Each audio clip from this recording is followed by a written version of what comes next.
ఇమ్మీడియట్గా స్కిల్ బాగుండి ఇమ్మీడియట్గా హై ప్యాకేజ్ కనుక రావాలనుకుంటే వీళ్ళకు ఉండాల్సిన బేసిక్ స్కిల్స్ ఏంటి, వేటిపైన ఫోకస్ చేయాలి అంటారు? So high packages above 7 lakhs ఎంత లెవెల్ పెట్టుకున్నా కూడా ఆ హై ప్యాకేజ్ కి సిస్టమ్ ఆర్కిటెక్చర్ ఒకటి తెలియాలండి. Next data structures and algorithms, ఇవి రెండు ఇంపార్టెంట్ అనమాట.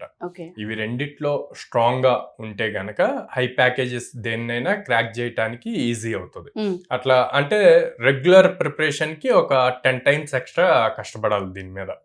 కానీ హై ప్యాకేజెస్ అన్నప్పుడు మాత్రం data structure and algorithms, system architecture related బాగా ఫోకస్డ్ గా నేర్చుకోవాలి. సో ఇప్పుడు మనం జావా ఫుల్ స్టాక్ కానీ పైథాన్ ఫుల్ స్టాక్ కానీ వీటిల్లో తీసుకుంటే కొన్ని కాన్సెప్ట్స్ చాలా ఇంపార్టెంట్. లైక్ తీసుకుని జావాకి వచ్చేసి జేవిఎం అసలు ఎలా వర్కౌట్ ఉంది అన్నది తెలుసుకోవాలి. లైక్ కలెక్షన్స్ అని చెప్పి ఉంటాయి, మల్టీ థ్రెడ్డింగ్ కాన్సెప్ట్స్ ఉంటాయి, దాంట్లో ఫ్రేమ్ వర్క్స్ ఉంటాయి, స్ప్రింగ్ బూట్ అని చెప్పి.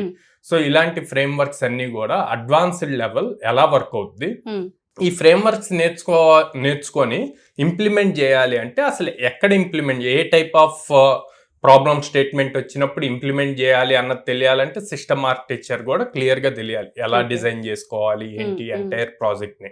సో అంత హై స్కిల్ ఉన్నప్పుడే మనకి హై ప్యాకేజెస్ కి ఎలిజిబిలిటీ వస్తుంది.